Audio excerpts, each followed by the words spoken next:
Hello, I'm Younghae Kim from Hanmaum Church in Chuncheon. After being born again, I give thanks to the Lord for giving me this opportunity to boast about my greatest weakness. I believe that my weakness is the strength of the Lord. Amen. I have achondrogenesis, the dwarfism disorder. I am 138 centimeters tall, and when I was in middle school, I stopped growing taller and I only grew sideways to become what you see now.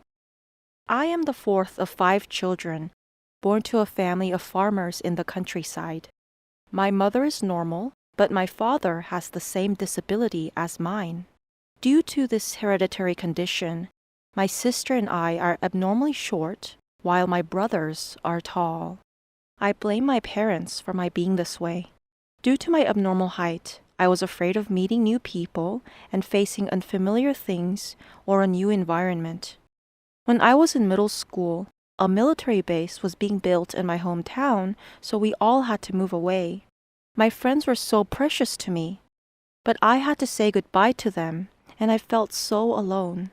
I transferred to a new school when I was in 8th grade with the fear of facing a new place and new people. After I transferred to a new school, I sat by myself at the playground and cried because I felt so alone. As a person with a disability, I was made fun of all the time. It would have been nice to be called handicapped or disabled. I have bow legs, and I walked in a funny way, so when I was a child, other kids would call me a retard. I feared young children the most because they're so honest that they ask very frank questions. Mom, why is she so short? Why is she only as tall as me? They would loudly whisper things like that. Also, some kids would imitate the way I walked with my bow legs, and they would call me a midget. So I hated myself, and I even envied people who were in wheelchairs. I wished that I was in a wheelchair so that I could hide my legs. Because I didn't want people to see my body, I avoided going to public saunas. I didn't wear shorts even during very hot summers. But I did have a fantasy about marrying a Prince Charming who rode in on a white horse. I thought the prince would always be with me and that he'd satisfy what I lacked due to my disability. When I got a job and became financially stable, I had a chance to go on a blind date. While I had a physical disability, my blind date was tall and good looking. But as we talked, the conversation didn't feel right. I felt like I was talking to a wall.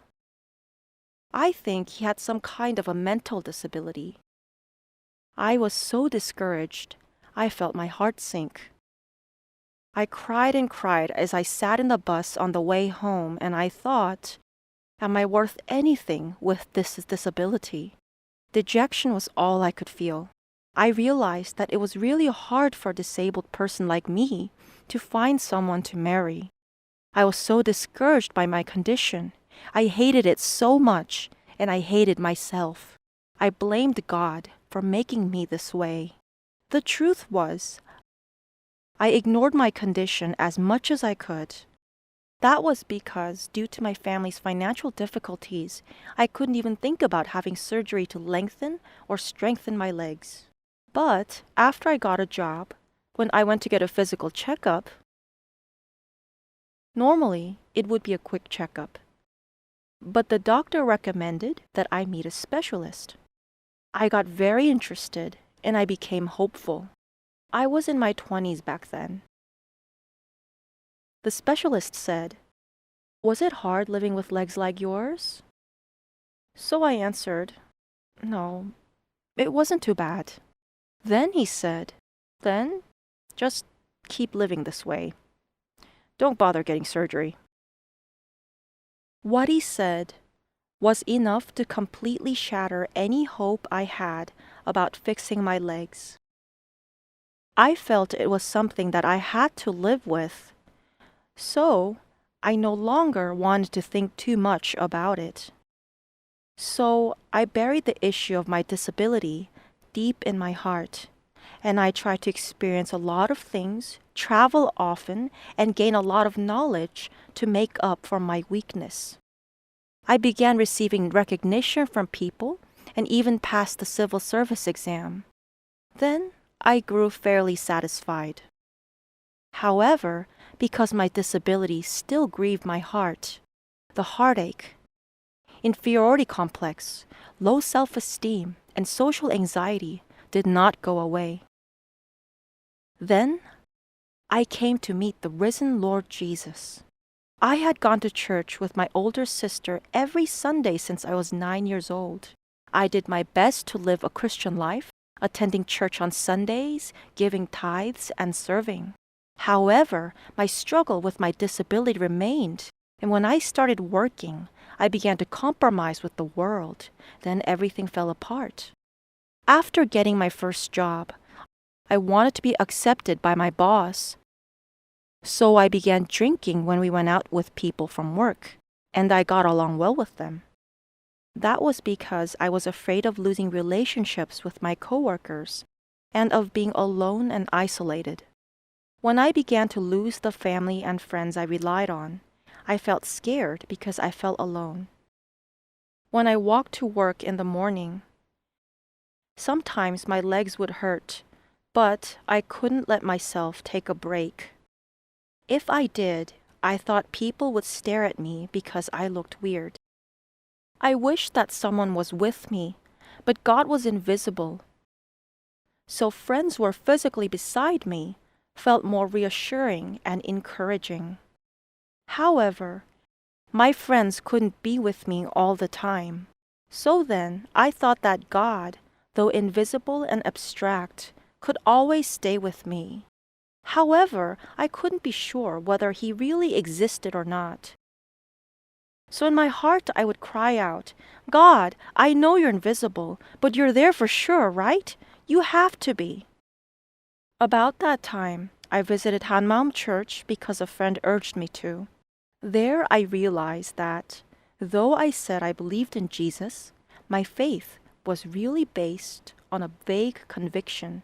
And at last, I found the proof that I was looking for, which confirmed the existence of God.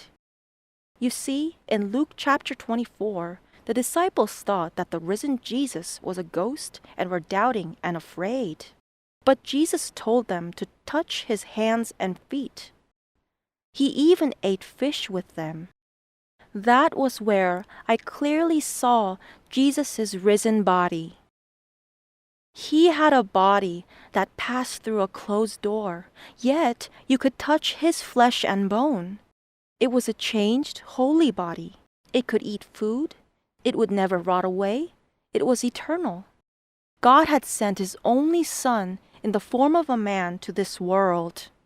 Though he had already revealed through the resurrection that he is my Lord and God, I was still living as my own Lord, which was a terrible sin. Although Jesus is God and the Creator who made me, I had complained about myself and lived with an inferiority complex because I had been my own Lord. I repented my sin of being my own Lord and not believing in Jesus, and I received him as my Lord into my heart. When I met the risen Lord, my life completely changed. Until this point, when I looked at myself, I could not love myself. So I would read chapter 1 of Genesis many times, trying to find out who I was. God created man, and he said that he was very pleased. However, when I looked at myself, I wasn't pleased at all. It was because I was seeing things from my perspective. But when I saw myself from God's perspective, I realized that human beings were created to meet God's standard. So then, because God the Creator was the owner of my body, I was set free from whatever I looked like. Now I can go to public saunas without worrying about what people think, and I can also freely swim in swimming pools. Now I can wear shorts during the summer as well. I began to love myself just as I was. Although I have a disability, I became thankful because God has created me and I am precious. Now, it doesn't matter if people call me a short midget. I am not affected by what people say anymore, and I only respond to the words of the risen Jesus. It's because only the words of the risen Lord are what is real. And I stopped blaming my parents. I stopped blaming my father for drinking and my parents for giving me a disabled body. And I began to respect my parents. Although I live far away from them due to my job, I have been praying that God would give me the chance to move closer to them so that I can serve them.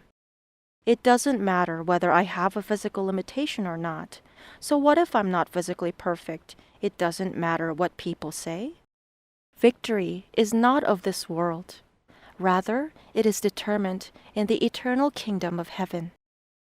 God exists and He is always with me inside my heart.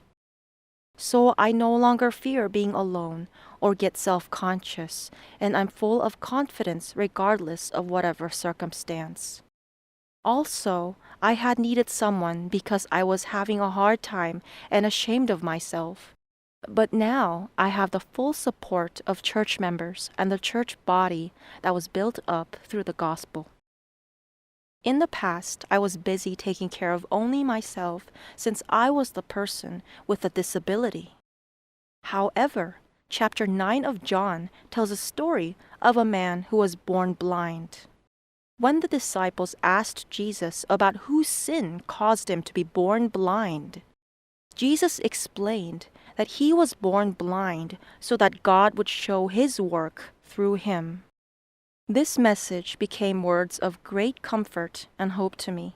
I was overjoyed to find out that, although I was disabled, I was now living for the glory of God. I was full of joy when I met the risen Lord, and so I naturally began to share the gospel with my coworkers. First, I shared the gospel with a colleague in my office. She had been struggling with family problems and issues with her children, but her face turned bright after hearing the gospel. She decided to trust God with her children, and she began to share the gospel with others as well. I also shared the gospel with another coworker who was also disabled like me due to polio. Although she had many great ideas and presentation skills, she always had to ask someone else to do presentations because she did not want to show herself limping in front of others. Even when she was receiving an award, she felt uncomfortable walking up to the podium. However, after hearing the gospel, she became bold and was able to share her testimony in front of 1,500 people. Also, another coworker overcame her stomach cancer through the gospel, and amazingly, her parents also came to believe in Jesus. As a result, a small church group was started along with a Christian fellowship group. In this way, 3 of us became one body through the gospel, and we were joyful and took care of each other like family. Other coworkers asked me why I was so happy. Then they heard the gospel and became believers of Jesus. Those coworkers also shared it with others, and they formed a small church group as well. The place I work has many branch offices nationwide. Ever since I began to share the gospel and formed a small church group, I began to have a new hope. It was like this. Dandelions spread their seeds when the wind blows, and the seeds become dandelions too. In the same way, since the gospel has power, the co-workers who heard the gospel will continue to spread the gospel all over the country. I came to dream of churches being raised up. Even now, the gospel is continuously being spread through the small churches. One of my co-workers was reassigned to Jincheon. She shared the gospel at our new location and had worship services like she did at the Christian fellowship meetings in Seoul. I also became a dandelion seed and was reassigned to Gangneung. I am still sharing the gospel there. While sharing the gospel at work, this happened to me once. The employees brought me various documents that required review, but they were prepared incorrectly. I used to get mad and yell at them, but one day, a thought came to me. Younghae, you must share the gospel with your lips. How will you share the gospel if you're going to be angry and raise your voice like that? So I thought, if I'm going to help them, I will do it kindly. So I resolved to treat them better. They now call me Sweet Younghae at work. After meeting Jesus, I always had a hope that I would be able to boast about Jesus in the auditorium at work. The reason was that we often had famous people come and give speeches in the auditorium. Their speeches were usually filled with wisdom and challenges. However, they could not provide true solutions for the problems of life. However, I had assurance that the gospel was the answer to all problems, and I wished that I would get a chance to speak in front of everyone to give the gospel. And finally, that opportunity came to me. Through an end-of-the-year event at work, I was nominated and voted by my peers to receive an award for the best smile. Not only the people in the auditorium, but the employees from all over the country watched me through a live video feed. I had a chance to speak about the reason why I was so happy. I said that the reason why I was so happy was because Jesus, who is the source of joy, was with me, and I was joyful and thankful for everything all the time.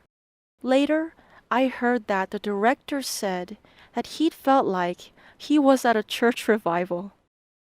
The gospel is such great news. Amen. For me, my disability was a path of blessing that led me to Jesus. Although I have a disability, Jesus loves me enough to give his life for me. I am so confident because he is with me. Amen. After meeting the risen Jesus, all of my problems were solved.